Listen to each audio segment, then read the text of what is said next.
Oke, puji Tuhan, Shalom Bapak Ibu Saudara kekasih dalam Yesus Kristus. Sebelum kita mendengarkan pesan Tuhan pada pagi hari ini, mari kita sama-sama satukan hati kita. Kita mau berdoa terlebih dahulu. Kami bersyukur Bapa di dalam nama Yesus. Terima kasih Tuhan, kasih anugerah-Mu limpah buat kami Tuhan. Kami ada dalam tangan pemeliharaan-Mu, perlindungan-Mu senantiasa. Satu hal kami selalu diingatkan bahwa Tuhan punya rencana luar biasa buat setiap kami. Oleh sebab itu apapun yang kami hadapi, apapun yang terjadi itu tidak akan mengubahkan rencana Tuhan atas kehidupan kami. Mari Bapak berbicara buat kami pada pagi hari ini. Roh Kudus tuntun kami untuk kami paham apa yang kami dengar. Terima kasih Bapak, di dalam nama Yesus. Setiap kita Bapak Ibu Saudara siap dengar firman Tuhan kami. Sama-sama kita katakan amin. Puji Tuhan. Oke Bapak Ibu Saudara, pagi hari ini kita mau belajar pesan Tuhan di minggu ini adalah pesannya adalah gini, ketika Tuhan mengizinkan sesuatu terjadi.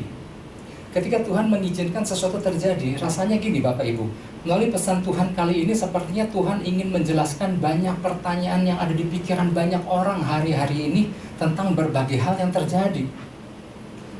Mungkin ada pertanyaan-pertanyaan soal virus, kenapa ini harus terjadi? Kenapa ada anggota-anggota keluarga yang harus pergi meninggalkan terlebih dahulu? Kenapa ada hamba-hamba Tuhan yang mesti meninggal gitu ya? Suatu kali saya pernah ditanya kenapa ada hamba-hamba Tuhan yang meninggal gitu. Apakah kematian mereka ini adalah kematian yang sia-sia? Saya katakan gini, di dalam Kristus nggak pernah ada kematian yang sia-sia. Selalu ada maksud Tuhan di balik semuanya itu. Selalu ada sesuatu yang Tuhan mau bangkitkan di balik semuanya itu. Jadi selalu ada tujuan Tuhan.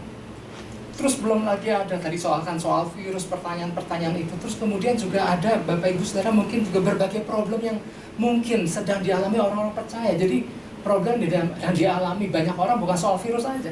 Ya sementara virus COVID-19 berlangsung, juga ada memang pergumulan yang memang sedang dihadapi oleh banyak orang.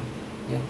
Nah Bapak Ibu Saudara, melalui pesan ini sekaligus juga mungkin Tuhan sedang mengajarkan kita tentang apa yang akan terjadi di hari-hari ke depan.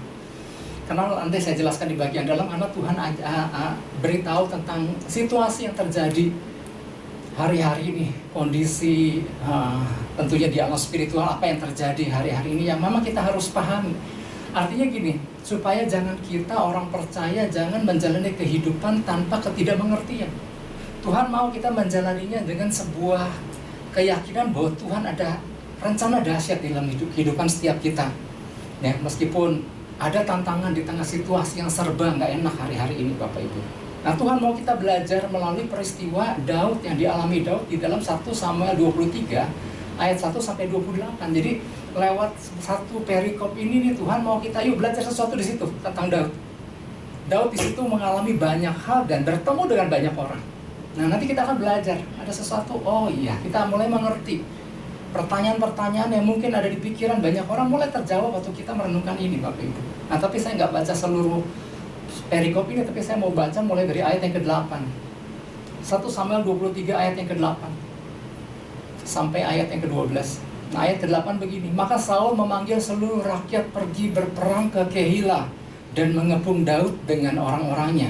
Ayat 9.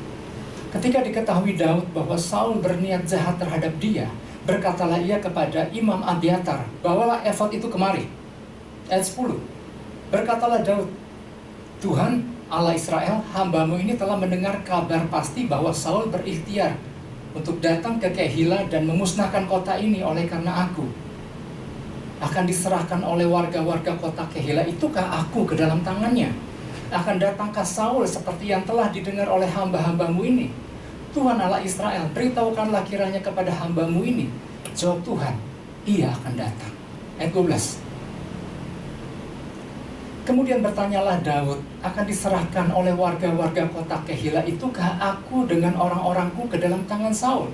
Firman Tuhan, akan mereka serahkan. Nah ini loh Bapak Ibu Saudara, alangkah terkejutnya Daud ketika ia datang bertanya sama Tuhan, akankah penduduk Kehila yang baru saja dia tolong, kalau Bapak Ibu baca ceritanya, itu kayak penduduk Kehila tuh baru aja ditolong sama Daud. Kemudian Daud tanya kan, apakah Tuhan, tanya sama Tuhan, apakah penduduk Kehila itu yang baru saja ia tolong Akankah ia menyerahkan dirinya dan orang-orangnya ke tangan Saul yang memang lagi bernafsu sekali ngejar Daud? Jadi Saul itu bagaikan orang yang haus darah sama Daud. Bahkan kalau kita baca di satu pasal sebelumnya, di situ dikisahkan betapa sadisnya sebetulnya Saul. Nah, oke, kembali lagi. Nah, waktu Daud datang bertanya sama Tuhan, Tuhan bilang, engkau akan diserahkan sama orang Kehilah. Jadi ada yang bertanya gini, Pak, Daud kan udah tanya sama Tuhan, Daud kan udah datang sama Tuhan, iya. Daud kan sudah bertanya sama Tuhan, iya. Dan Tuhan kan udah jawab betul. Nah, kenapa jawaban Tuhan kok berupa sebuah masalah buat Daud? Oh ya, bisa aja. Tuhan bisa saja mengizinkan itu terjadi. Bahkan ketika Daud baru saja bertanya sama Tuhan, dan Tuhan bilang, engkau akan diserahkan sama orang Kehilah kepada Saul. Nah, ini Bapak Ibu Saudara, kalau kita paham tentang cara kerjanya Tuhan, waktu kita dekat sama Tuhan bukan artinya tanpa masalah. Oke, ingat nggak firman Tuhan di dalam Ulangan 28 ayat 7? Ini kan kalau dengar pelajaran yang pertama 2 kerajaan kan, ayat ini kan selalu kita dengar. Ulangan 28 ayat 7. Kan ada tentang berkat, ada tentang kutuk. Nah, ini tentang yang berkat, ya, tentang sesuatu yang luar biasa kan. Tetapi di situ isinya adalah gini. Tuhan akan membiarkan musuhmu yang maju berperang melawan engkau terpukul kalah olehmu. Bersatu jalan mereka akan menyerangi engkau, tapi bertujuh jalan mereka akan lari dari depanmu. Bagus saudara, kalau kita perhatikan di situ dikatakan Tuhan memang sengajanya. Dia bilang gini, Tuhan akan membiarkan musuhmu maju berperang melawan engkau. Semua di dalam sepengetahuan Tuhan, dan Tuhan kadang izinkan musuh-musuh berperang, maju berperang melawan kita. Wow. Tapi untuk tujuan apa, Pak? Lihat, supaya musuh-musuh terpukul kalah olehmu. Nah, berbicara soal musuh, ini musuh yang kayak gimana ini maksud? Nah, kalau kita perhatikan ternyata arti kata musuh itu ya enemy ya. Atau di dalam bahasa Ibrani-nya oyabe adalah artinya gini.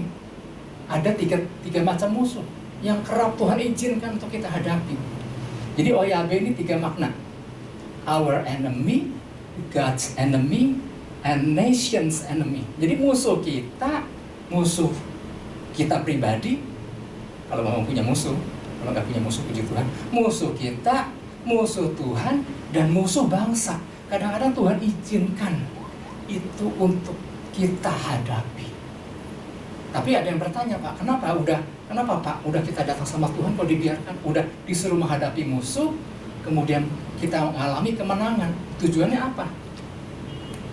Tujuannya supaya kita belajar sesuatu lewat peristiwa itu. Memang kita diperhadapkan dengan musuh-musuh, dan ujung-ujungnya Tuhan kasih kemenangan dengan tujuan gini, yuk belajar sesuatu. Apa yang kita anggap lewat peristiwa yang engkau alami itu.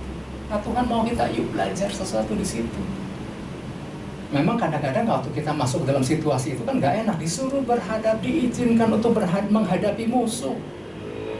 Memang kalau bisa nggak menghadapi musuh kan lebih enak, tetapi Tuhan seringkali izinkan untuk kita hadapi itu. Kadang-kadang bukan hanya sekedar musuh pribadi, musuhnya Tuhan, musuh bangsa diizinkan untuk kita hadapi, Bapak Ibu. Nah gini, masalah dan tantangan merupakan bagian dari hidup yang nggak bisa dihindarkan. Kalau memang kita hidup saat ini, kita nggak bisa dilepaskan ya namanya tantangan dan masalah. Ada masa di mana seseorang dihadapkan dengan problem yang sangat pelik.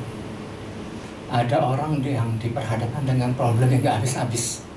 Tapi semua itu kan diizinkan Tuhan untuk kita alami. Kadang-kadang gini, yang satu belum selesai, problem yang lain lagi nunggu, udah ngantri. Atau gini, baru saja problem yang satu teratasi, datang satu problem yang gak kalah berat, yang gak kalah peliknya. Nah, semua ini terjadi kadang di luar kendali kita. Memang ada sejumlah hal-hal yang bisa kita atasi dan tangani sendiri, tapi di dalam banyak situasi ya kadang-kadang ada perkara-perkara yang memang di luar kendali kita nggak bisa tangani dengan kekuatan kita, di luar jangkauan kita. Tetapi semua itu adalah realita yang memang mau nggak mau harus kita hadapi, Bapak Ibu Saudara. Namun ingat, bukan semua yang terjadi itu bukan tanpa ada yang mengendalikan, dan bukan tanpa ada alasan kenapa kita alami itu. Ingat bahwa ada Tuhan yang mengendalikan semuanya itu, dan ada alasan Tuhan kenapa seseorang diizinkan untuk mengalami itu. Nah, Tuhan mau kita yuk belajar sesuatu di balik semua yang terjadi itu. Manusia memang butuh tuntunan, Bapak Ibu. Dan tuntunan itu hanya ada pada Tuhan. Bersandar pada, jadi gini, bersandar sama Tuhan bukan artinya berjalan tanpa masalah. Bersandar sama Tuhan artinya melibatkan Tuhan di dalam setiap pergumulan yang kita hadapi. Nah, kalau bicara soal Daud, apa Daud kurang bersandar? Daud adalah seorang yang bersandar sama Tuhan. Daud adalah seorang yang bertanya sama Tuhan. Tetapi Daud diizinkan Tuhan untuk juga menghadapi perkara-perkara yang nggak mudah loh. Nah, ini yang memang kita harus paham ya. Meski demikian, Daud tetap diizinkan Tuhan untuk menghadapi semuanya itu. Nah, peristiwa-peristiwa yang penuh tantangan kerap dihadapi Daud. Daud diizinkan untuk hadapi itu. Daud seorang yang bersandar sama Tuhan. Bukan artinya Daud tanpa masalah. Ini yang harus kita pahami. Nah, makanya waktu kembali lagi pada kisah Daud kan, apa kurang nanya sama Tuhan? Tuhan, aku dengar Kehila diserang Filistin. Boleh nggak aku, menurut Tuhan apa yang harus aku lakukan? Tuhan bilang, hadapi Filistin. Anak-anak buah Daud bilang, ya Tuanku Daud, bukannya kita juga lagi dikejar-kejar sama Saul? Nah, buat Daud ini, ya udah, aku tanya lagi nih untuk pastikan, Tuhan, benar nggak aku harus ke Kehila? Datang ke Kehila, kata Tuhan, aku akan serahkan Filistin ke tanganmu. Buat Daud itu cukup. Dia datang ke Kehila dan hadapi Filistin. Tapi apa yang terjadi? Waktu Kehila dibela sama Daud, waktu Filistin udah kalah, Saul mendengar bahwa Daud ada di Kehila. Dan Kehila, orang-orang Kehila nggak tanggung-tanggung, dia mau menyerahkan Daud ke tangan Saul. Bukankah ini sesuatu yang mengherankan dah? Datang sama Tuhan dan Tuhan menyerahkan Daud untuk mengalami masalah. Orang Kehila ditolong untuk menyerahkan Daud ke tangan Saul. Kadang-kadang nggak habis pikir kenapa ya gitu. Nah, ini yang Tuhan izinkan juga untuk Daud alami. Sepertinya jawaban sama Tuhan, kok jawaban Tuhan berupa masalah? Bisa seperti itu. Tetapi ingat, semua ada di dalam kendali Tuhan. Dan buat Daud, ya tenang, semua dalam sepengetahuan Tuhan. Nah, inilah menjadi pesan Tuhan, Bapak Ibu. Ini jadi pesan Tuhan buat kita di minggu ini. Tuhan ingin kita orang percaya mampu bergerak sigap dalam setiap keadaan. Bahkan dalam setiap keadaan terburuk sekalipun. Nah, Tuhan mau kita menjadi orang-orang yang sigap dalam setiap keadaan, bahkan yang terburuk sekalipun. Bukan berdiam diri meratapi keadaan. Kenapa ya kok aku bisa menghadapi ini? Kenapa Tuhan kok nggak ada? Bukan yang kayak begitu. Tuhan mau gini Bapak Ibu Saudara, kita yang namanya bergerak sigap adalah bukan sekedar melakukan bergerak sana sini untuk menghindari masalah, tetapi apa? Cakap menghadapi dan memutuskan segala sesuatu dengan tepat. Memang ada tantangan-tantangan dari jahat yang mungkin menghadang di sana sini. Karena ternyata gini Bapak Ibu Saudara, melalui pesan ini Tuhan lagi kasih sebuah gambaran bahwa dalam situasi yang kita hadapi, sengajanya Tuhan ada begitu banyak musuh-musuh yang disediakan di dalam perjalanan kita. Ada kegelapan di sini, ada kegelapan di sana, ada musuh di sini, ada musuh di sana, yang rasanya membutuhkan kesigapan buat kita bahwa untuk kita bergerak cakap. Ada musuh seperti Daud. Makanya Tuhan mau kita belajar dari peristiwa Daud kan. Daud kan menghadapi ganjalan di sini, halangan di sini, tantangan di sini, jerat di sini. Tetapi Daud dengan sigap memainkannya, bergerak di dalam tuntunan Tuhan dan Tuhan arahkan Daud. Seperti itulah yang Tuhan pesankan buat kita, saya Bapak Ibu dan Saudara Bapak Ibu. Ya. Nah, Tuhan mau kita sigap. Ya, kuncinya adalah gini, belajar seperti apa yang Daud lakukan, tetap bergerak maju sambil tetap terhubung sama Tuhan, sambil belajar sesuatu ada maksud apa di balik semuanya itu. Daud di kisah ini Bapak Ibu Saudara, kan kita kalau perhatikan di kisah ini, yang namanya Daud, apa yang dihadapi Daud kan, Daud dikejar-kejar, Daud diancam, Daud dicerat, Daud dikhianati, Daud mengalami ketakutan seperti yang gak habis-habis. Namun semuanya ini Daud mampu melewatinya dengan baik. Demikian pula Tuhan mau kita belajar melalui Daud lewat peristiwa yang Daud hadapi tadi. Buat Daud ini bukan perkara yang mudah. Buat Daud bukannya ia tanpa ketakutan. Dia melewati masa-masa dia cemas, dia takut waktu dia berhadapan dengan perkara yang tadi di dalam 1 Samuel 23. Daud juga, Bapak Ibu Saudara, nggak melewati hanya dengan waktu yang begitu singkat. Ada waktu yang terlibat di dalamnya. Semua dialami Daud sama seperti waktu kita menghadapi segala sesuatu. Tapi Tuhan mau, yuk belajar sesuatu lewat peristiwa ini. Maka engkau akan paham.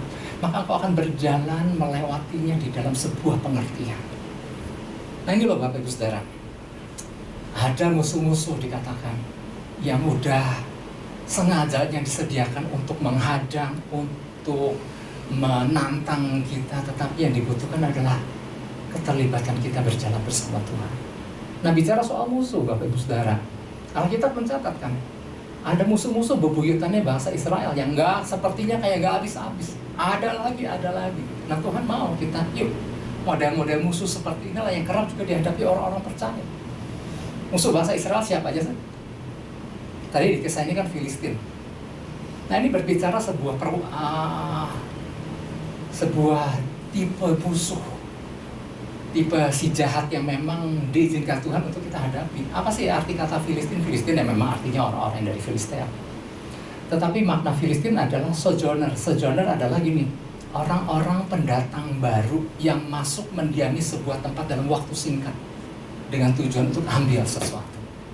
Filistin kerjanya kan begitu kan, masuk ke sebuah wilayah, menduduki secara singkat, ambil sesuatu. Nah bukankah kita juga berhadapan dengan musuh-musuh yang kalau si iblis, kalau si musuh masuk ke dalam kehidupan orang percaya itu nggak pakai ketok-ketok pintu, tapi dia akan melihat apabila ada pintu celah terbuka, maka dia udah nggak pakai permisi, maka dia akan datang, masuk dan ambil sesuatu. Oleh sebab itu Bapak Ibu Saudara, waktu kita menghadapi model musuh tipe gini, jangan ada celah. Kadang-kadang celah yang membuat musuh lihat, ini pintu terbuka, kita boleh masuk ini. Dan seperti sifat Filistin, dia masuk dan jarah, dan dia ambil sesuatu yang bernilai dari kehidupan orang percaya. Oke, musuhnya apa? Musuh orang Filistin apa lagi? Musuh orang Filistin, musuh orang Israel apa lagi? Filistin, ada Amalek, ada Median, ada Amori. Makanya di dalam kisah Gideon kan ada 3 musuh yang terkenal dengan singkatan AMA, Amori, Median, Amalek. Oke. Tadi Filistin, sekarang Amori. Amori artinya apa sih? Amori artinya berkilau. Amori artinya menarik, tawarannya menarik. Nah bukankah si musuh memang kerjanya begitu kan? Kasih tawaran-tawaran yang menarik. Ingat gak kisah tentang Hawa di Taman Eden? Datang kasih ular. Ular kasih tawaran yang jelek apa tawaran yang menarik? Ular kasih tawaran menarik. Kalau perlu pakai ayat. Ini membuat Hawa tergoda. Oh iya benar juga ya. Aku bisa jadi sama seperti Allah kalau aku petik makan buah itu. Ini kan tawaran yang menarik yang ditawarkan oleh si iblis. Dan hari-hari ini apa yang ditawarkan oleh si iblis? Model Amori ini, dia akan menyodorkan sesuatu yang kita suka. Kalau kita pernah dengar ada jerat penangkap burung, burung dijerat oleh penangkap yang dia sukai.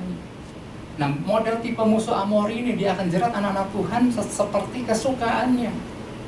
Dengan tawaran-tawaran yang menggiurkan, dengan tawaran-tawaran yang menarik. Ya. Oleh sebab itu ya kita harus hati-hati. Ya. Iblis tawarkan kita untuk mencintai dunia, kedagingan, hawa nafsu, sesuatu yang berkilau, ya. Sesuatu yang menarik. Itu Amori, model Amori. Kemudian ada tipe musuh Midian. Amalek dulu ya. Amalek artinya valley, dweller in the valley, orang-orang yang diam di lembah. Amalek itu artinya orang-orang yang suka diam di lembah. Kita dulu pernah belajar tentang waktu Yosua lawan bangsa Amalek kan, kita sudah jelaskan. Jadi ternyata tipe Amalek ini adalah roh yang suka membawa orang-orang percaya untuk dijebak dan ditarik ke lembah. Lembah putus asa, lembah stres dan depresi, lembah mengasihani diri, lembah jenuh, lembah frustrasi. Makanya saya teringat waktu minggu lalu tentang pesan menjadi prajurit yang tangguh, kan ada 4F yang kita harus mampu atau cakap menghadapi model tantangan 4F kan. Fear, failure, frustration, dan fatigue. Nah, musuh model Amalek ini senang tarik orang ke lembah. Kalah di dalam ketakutan, kalah di dalam kelelahan, dalam frustasi, di dalam kegagalan. Sehingga orang banyak mengasihani diri, menyesali diri, trauma, dan lain-lain. Ini kesukaannya si model Amalek ini. Menurut survei ternyata di dalam 1 tahun minimal 800.000 orang mati karena depresi. Bayangkan, ini yang iblis pikir, wow ini efektif juga ini, bikin orang mati, dalam mati yang sia-sia, dalam depresi, dalam trauma, dalam ini dan itu. Role model gini juga yang mencoba menguasai Elia kan, waktu diancam sama Isabel kan, depresi. Itu Amalek. Ya sekilas ini bicara soal musuh-musuh dulu, supaya kita tahu nih model-model musuh apa, karena di situ dikatakan ada musuh-musuh yang memang diizinkan untuk dihadapi oleh orang-orang percaya. Kemudian ada Midian. Secara singkat, Midian artinya terpecah atau mendua hati. Ingat ketika orang Israel 12 pengintai selesai mengintai di tanah di tanah Kanaan itu kan, dia lihat kan ada orang-orang enak gitu kan. Kemudian laporan kepada Musa, 10 orang akhirnya menjadi ciut hati karena melihat raksasa-raksasa itu seperti orang-orang penduduk enak itu seperti raksasa, dan mereka memandang dirinya seperti belalang. Sehingga yang tadinya mantap untuk berjalan menuju tanah perjanjian akhirnya mendua hati, akhirnya menjadi takut, akhirnya menjadi ciut, maju jangan, aduh kayaknya jangan deh. Nah ini yang disukai musuh model Midian, yang bikin orang ciut hati. Nah Bapak Ibu Saudara, inilah sekilas tipe-tipe musuh yang menjadi musuh bebuyutannya anak-anak Tuhan. Ya gitu, makanya itu kita harus waspada. Nah, beberapa hal yang harus kita perhatikan berkaitan dengan pesan Tuhan ini. Nah, minimal ada 2 hal. Yang pertama adalah tetap menangkap rencana Tuhan dalam situasi apapun. Nah, Tuhan mau gini, di tengah situasi yang kita hadapi, tantangan, hadangan, apapun rintangan, Tuhan ingatkan gini, jangan lupa rencana Tuhan, karena Tuhan punya rencana dalam kehidupan kita. Amin. Tuhan punya rencana dahsyat dalam kehidupan kita. Bapak Ibu Saudara, kalau saya boleh ilustrasikan ada gini, Tuhan punya tujuan, Tuhan punya rencana atas kehidupan kita. Ada perjalanan yang harus kita akhiri, ada sebuah pertandingan yang harus kita selesaikan. Katakanlah perjalanan kita ini dari titik A ke titik Z. Nah, inilah rencana Tuhan. Ya, saya namakan A sampai Z. Z artinya menyelesaikan pertandingan dengan baik. Kita berjalan dari A menuju Z. Nah, di tengah perjalanan menuju Z, bukannya tanpa halangan, bukan tanpa adanya musuh yang mencoba menghadang, ada, diizinkan Tuhan. Nah, waktu kita berjalan dari A ke Z menghadapi berbagai tantangan, mungkin tantangan kita hadapi, tapi seringkali yang terjadi, orang kebanyakan waktunya habis menghadapi tantangan sampai lupa rencana Tuhan. Terlalu pakai perasaan sehingga habislah waktu dan energinya untuk ngurusin hal seperti itu sampai lupa. Tapi Daud, Tuhan mau kita belajar. Waktu Daud bergerak dari satu perjalanan A ke Z, tantangan begitu banyak, tapi Daud nggak lupa Tuhan punya rencana dalam kehidupanku, dan rencana itu nggak boleh gagal.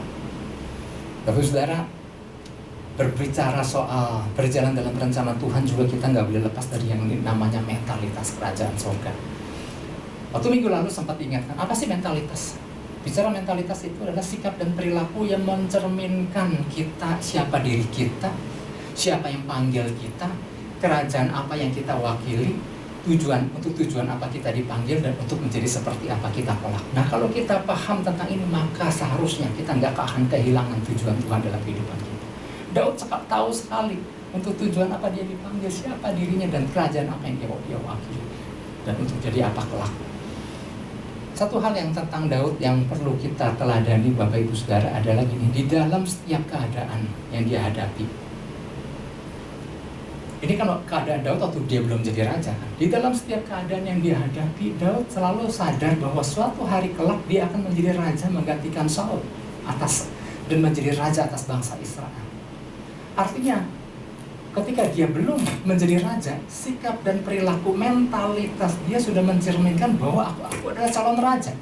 Maka cara pandang Daud, cara Daud bersikap, cara Daud bertindak, dia seolah-olah memang dia sudah seperti raja. Artinya dia memiliki cara pandang yang berbeda. Dia memiliki cara pandang yang selaras dengan cara pandang Tuhan, bahwa Tuhan memang punya rencana dalam kehidupan Daud. Oleh sebab itu Bapak Ibu Saudara, 1 Samuel 23. Kembali lagi kepada kisah Daud. 1 Samuel 23 ayat 1. Di sini dikatakan, diberitahukanlah kepada Daud begini, ketahuilah orang Filistin berperang melawan kota Kehila dan menjarah tempat-tempat pengirikan. Ini kan ayat pertama banget. Jadi waktu Daud di dalam pengejaran kan, ini kita kalau baca di dalam 1 Samuel 22 kan yang namanya Saul kan begitu gencar kejar Daud. Nah, waktu Daud lagi dikejar-kejar sama Saul, dia dengar bahwa ada satu kota Kehila. Kota Kehila itu ada di dalam wilayah Yehuda dekat dengan perbatasan Filistin. Nah, Filistin lagi perang lawan Kehila karena dia mau jarah tempat-tempat pengirikan daripada orang Kehila. Nah, Daud. Nah, di sini bedanya. Mentalitas Daud begitu dengar Kehila diserang sama Filistin, tergeraklah, terbebanlah hati Daud. Aduh, ini gak boleh dibiarkan. Kasihan amat, ini kan Kehila ada bagian daripada Israel. Mestinya ini tanggung jawab siapa? Mestinya ini tanggung jawab Saul. Saul kan yang jadi raja waktu itu. Tapi konsentrasi Saul waktu itu bukan sama Filistin. Konsentrasi Saul adalah Daud. Gimana caranya tangkap Daud dan matiin Daud. Jadi bagi Saul, musuhnya adalah Daud. Bagi Daud, musuhnya adalah Filistin, bukan Saul. Wow. Dari sini kita melihat ada cara pandang yang berbeda. Yang satunya udah jadi raja, tapi memiliki cara pandang yang rendah, mentalitas yang rendah. Yang satu belum jadi raja, tapi cara pandang dan mentalitasnya udah kayak mentalitas raja. Ini membuat Daud gak kehilangan rencana Tuhan. Wow. Kehila harus ditolong. Ini tanggung jawab aku. Kalau enggak, siapa yang akan tolong Kehila? Dia gak akan membiarkan Filistin untuk rusak Kehila. Karena Tuhan tahu, karena Daud tahu, musuh Israel adalah Filistin yang harus dihadapi.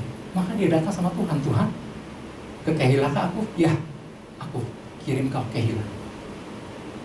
Nah, dari sini kita bisa melihat Bapak Ibu Saudara, mengapa Daud punya hati yang demikian. Daud tangkap hati Tuhan.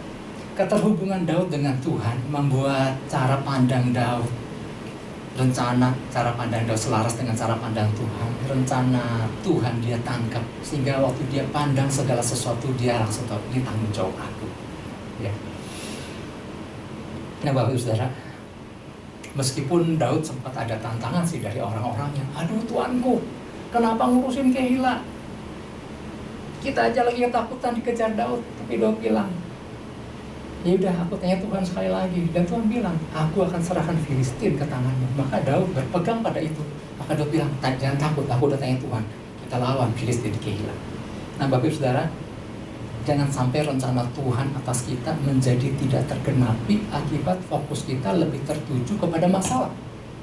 Dalam hal ini terhadap kejaran Saul, orang-orang Daud sempat bilang, aduh Tuanku, biarin aja lah Kehila, yang penting kita kabur. Saul dekat. Nah, jangan sampai rencana Tuhan atas kehidupan kita menjadi nggak digenapi gara-gara kita fokus sama masalah. Ada sebuah statement Bapak Ibu Saudara dari seorang hamba Tuhan, namanya Ishak Gunawan. Statementnya gini, bilang begini, kekalahan yang sesungguhnya yang dialami orang percaya adalah bukan dia kehilangan materi yang berharga yang dia miliki, atau kehilangan harga diri waktu diinjak-injak, tapi kekalahan orang percaya waktu dia kehilangan rencana Tuhan di dalam kehidupannya.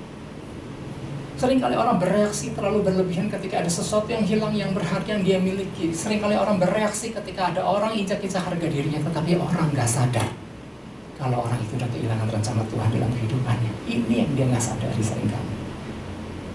Tuhan mau tangkap rencana Tuhan, jangan sampai lepas rencana Tuhan dalam kehidupan kita. Ya, seringkali yang terjadi lagi nih, banyak orang percaya ketika menghadapi masalah atau persoalan datang, ternyata yang diurusin adalah masalah dan persoalannya, dan sudah nggak tangkap lagi rencana Tuhan. Waktu orang menyakiti hatinya, yang dipikirin adalah perkataan daripada orang yang nyakiti hatinya. Waduh, betapa orang itu banget ngucapin kata-kata begini, rasanya hati sakit bener. Rasanya mikirin pengen balas. Yang dipikirin akhirnya banyak waktu terbuang untuk mikirin tentang perkara bagaimana sakitnya hati kita. Sampai akhirnya udah konsentrasi dan udah gak ingat lagi bahwa Tuhan punya rencana dalam kehidupanmu. Contohnya gak usah jauh-jauh, Saul. Gara-gara Saul iri sama Daud, maka fokus pandangan Saul bukan kepada rencana Tuhan, kepada bagaimana cara gue matiin Daud. Akhirnya Saul kan kehilangan rencana Tuhan. Sedangkan Tuhan sebetulnya lewat Nabi Samuel bilang, sekiranya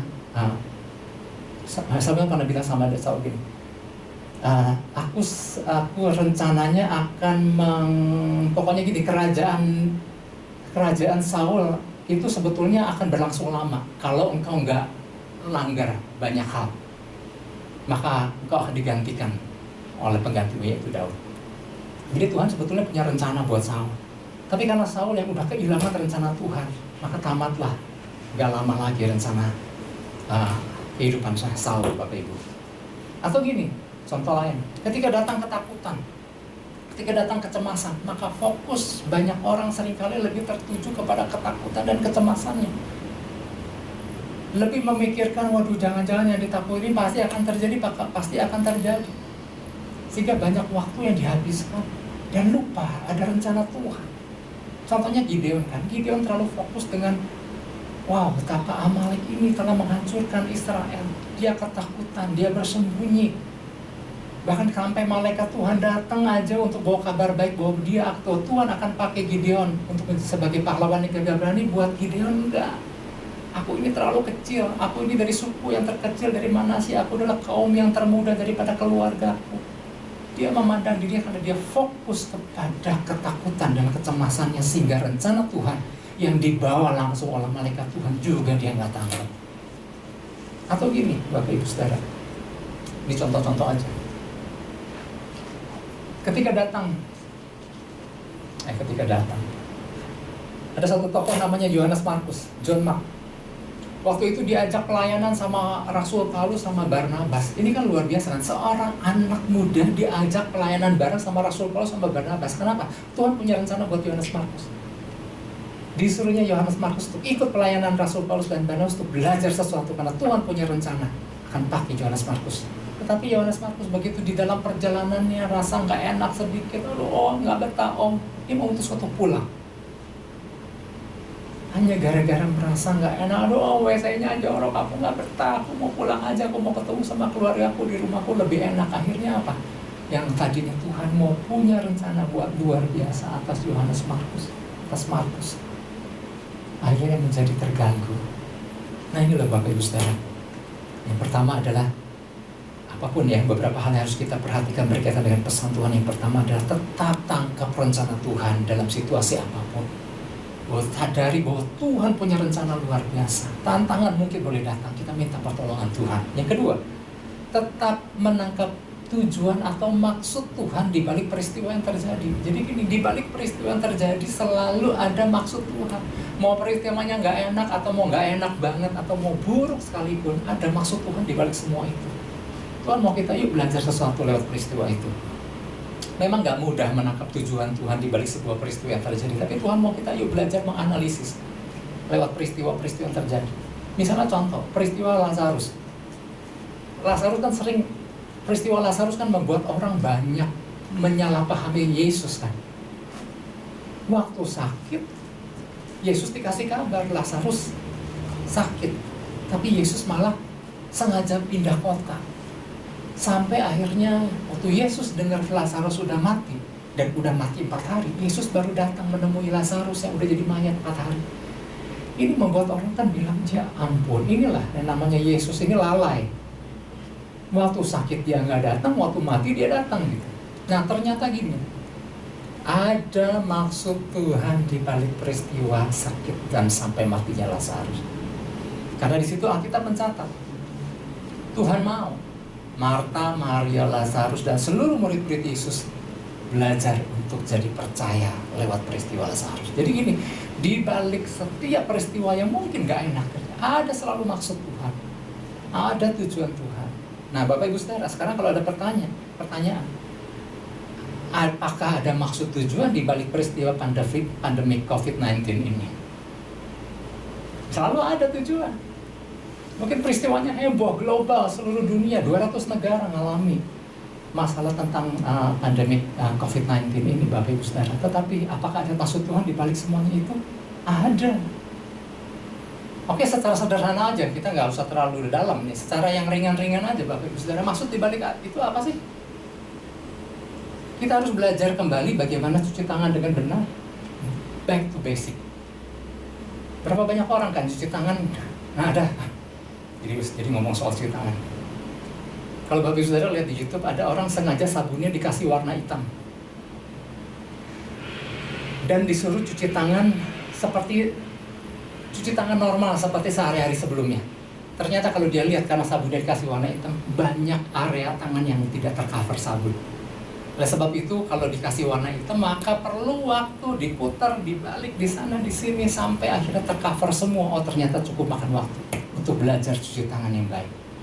Nah, lewat peristiwa ini kan kita diajarkan lagi tentang hal back to basic, bagaimana mencuci tangan. Saya ingat sekali sebelum peristiwa heboh di Indonesia kan, saya ingat anak-anak sekolah minggu ya, di minggu itu sebelum terjadi itu kan, belajar cuci tangan yang benar. Makanya kan ada foto saya sama Shalom kan lagi main balon di situ kan, itu kan sebetulnya lagi habis pelajaran tentang mencuci tangan kan, saya cuma ajarin bikin balonnya aja. Terus apa lagi? Kita diajarkan apa lagi? Belajar hidup bersih. Bagaimana pulang, buka baju, buka sepatu, cuci itu baju, cuci mandi, kemudian keramas dan lain-lain. Ini kan belajar hidup bersih. Daripada orang-orang kan banyak yang nggak menyadari kan, pulang rumah, masuk kamar, duduk di ranjang dan lain-lain dengan badan, dengan pakaian yang begitu kotor, habis ketemu dengan orang-orang di dalam kondisi yang sebelum COVID-19, banyak orang yang jorok juga kan kayak gitu. Tetapi gini Bapak Saudara, ternyata lewat peristiwa COVID-19 ini, ternyata ada beberapa hal-hal yang saya dengar komplain daripada ibu-ibu rumah tangga yang ternyata anggota keluarganya masih tetap jorok juga katanya. Pulang juga nggak mandi, pulang nggak cuci tangan, pulang nggak keramas, masuk kamar dan lain-lain. Bapak Saudara, nah, masihkah kita nggak mau belajar? Terus apalagi yang kita tangkap lewat peristiwa ini kan, belajar hidup sehat kan? Yang dinasehati pakai ayat nggak boleh ngerokok, jangan merusakkan bait tubuh kan udah nggak mempan seringkali kan sama orang yang memang udah kecanduan rokok kan. Lewat COVID-19 kan, mestinya kan dia berhenti. Ya ternyata juga ada cerita-cerita bahwa nggak mau berhenti juga Pak. Terus apalagi kita mau tangkap lewat peristiwa COVID-19, belajar kumpul sama keluarga, bergandeng tangan, membangun sebuah interaksi yang sehat, bangun mesbah keluarga dan lain-lain. Mestinya kan ini yang dihidupkan setelah peristiwa ini kan, back to basic. Bagaimana kita anak-anak Tuhan juga belajar untuk menggantungkan benar-benar sepenuhnya hanya kepada Tuhan. Dari dulu juga memang harus menggantungkan sepenuhnya sama Tuhan. Cuman kadang-kadang kalau nggak ada peristiwa apa-apa, kan terlalu bergantung juga. Tapi lewat peristiwa ini disuruh benar-benar bergantung, disuruh benar-benar pakai kuasa dan otoritas. Apakah belajar nggak lewat peristiwa itu? Nah ini yang Tuhan mau, belajar sesuatu dari setiap peristiwa yang terjadi. Oke, 1 Samuel 23 ayat 12.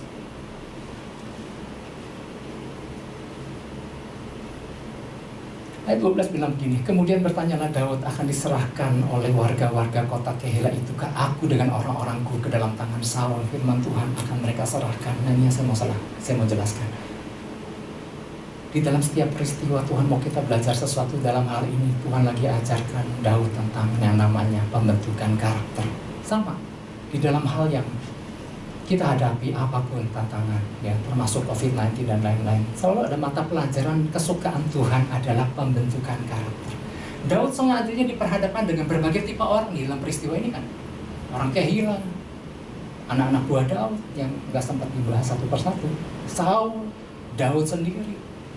Makanya kalau kita perhatikan di dalam kitab 1-2 Samuel, penulis kitab Samuel ini lebih banyak memfokuskan bukan tentang Samuel, tapi tentang perbedaan antara siapa Daud dan siapa Saul, siapa Daud, siapa Saul.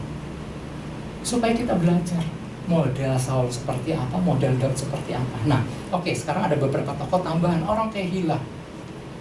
Di situ juga Daud suruh belajar juga, lihat sifat orang Kehilah. Orang Kehilah kan adalah orang-orang yang penduduk yang Daud taruh beban buat orang Kehilah. Karena mendengar Filistin lagi mau aduk-aduk Kehilah, maka Daud terbeban untuk tolong penduduk Kehilah.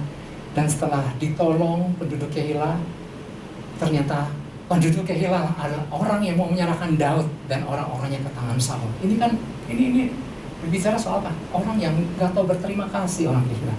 Dihianati sama orang Kehilah. Orang Kehilah adalah orang yang gak peduli dengan orang lain, gak peduli dengan keselamatan orang lain. Yang penting aku aman, yang penting aku selamat, biarlah orang lain yang berjuang. Ada gak kira-kira tipe model Kehilah gini dalam kehidupan hari-hari ini? rasanya nggak sedikit Bapak Ibu Saudara. Yang penting aku aman, yang penting aku selamat, biarlah yang lain mereka terjun sendiri. Nah dari sini kan kita belajar sesuatu, oh ternyata ada tipe kehila, orang-orang yang nggak peduli sama teman-teman. Terus kemudian jangan lupa juga kita belajar tipe Daud. Daud adalah seorang yang selalu melibatkan Tuhan. Itulah sebabnya cara pandang Daud akhirnya terbentuk untuk selaras dengan cara pandang Tuhan. Melihat segala sesuatu atas cara pandang Tuhan, nangkap rencana Tuhan, selalu berkonsultasi dengan Tuhan. Dan kemudian ada karakter yang namanya tipe Saul. Tipe Saul adalah orang yang gak peduli lagi dengan rencana Tuhan. Ya, orang yang terbawa dengan emosinya, bagaimana tangkap Daud, biar gimana caranya Daud mesti ditangkap. Dan tipe Saul ini adalah yang bahaya lah. Tipe Saul gini, Tuhan udah gak menyertai, tapi dia selalu merasa Tuhan menyertai dia. Saul kan tipe yang selalu GR bahwa Tuhan selalu bersama-sama dengan dia, bahkan Tuhan tolong dia untuk tangkap Daud. Ini kan sebuah hal yang mengherankan kan, gak pernah terhubung sama Tuhan, tapi selalu merasa Tuhan lagi bersama-sama dengan dia, bahkan Tuhan bantu dia tangkap Daud. 1 Samuel 23 bukan 17, ini yang Jonathan. Kita baca juga yang 7 nih. Nah, kepada Saul diberitahukan bahwa Daud telah masuk ke Kehilah. Lalu berkatalah Saul, Allah telah menyerahkan dia ke dalam tanganku. Sebab dengan masuk ke dalam kota yang berpintu dan berpalang, ia telah mengurung dirinya. Jadi Saul merasa Tuhan tolong dia untuk tangkap Daud. Nah inilah Bapak Ibu Saudara, beberapa karakter-karakter yang Daud diperhadapkan untuk dia belajar. Wah, ternyata di dalam peristiwa Kehilah ini dia belajar banyak, ada tipe-tipe orang. Oleh sebab itu mari Bapak Ibu Saudara, saya mau akhiri. Jangan terburu-buru protes sama Tuhan, jangan terburu-buru menyalahkan Tuhan. Kenapa aku harus menghadapi ini Tuhan? Tuhan gak adil, enggak. Ada selalu tujuan Tuhan di balik ketika dia mengizinkan kita berhadapan dengan yang dalam tanda kutip musuh-musuh yang memang bertebaran, diizinkan Tuhan. Tapi Tuhan ada rencana dan Tuhan punya maksud di balik semua itu. Itu adalah belajar sesuatu dari peristiwa ini. Ini yang mempercepat, ini yang menentukan cepat atau lambatnya adalah sejauh mana kita mau belajar menangkap maksud Tuhan di balik setiap peristiwa yang terjadi. Yang Tuhan inginkan dia belajar sesuatu lewat peristiwa Daud di Kehilah ini. Tuhan mau ajak saya, Bapak Ibu Saudara, untuk kita tangkap maksud Tuhan di balik semuanya itu. Tuhan mau kita sigap terus bergerak maju, terus move on sambil berjalan dalam tuntunan Tuhan dan tangkap sesuatu maksud di balik semua itu. Terima kasih. Kita doa, kita akhiri Bapak Ibu Saudara.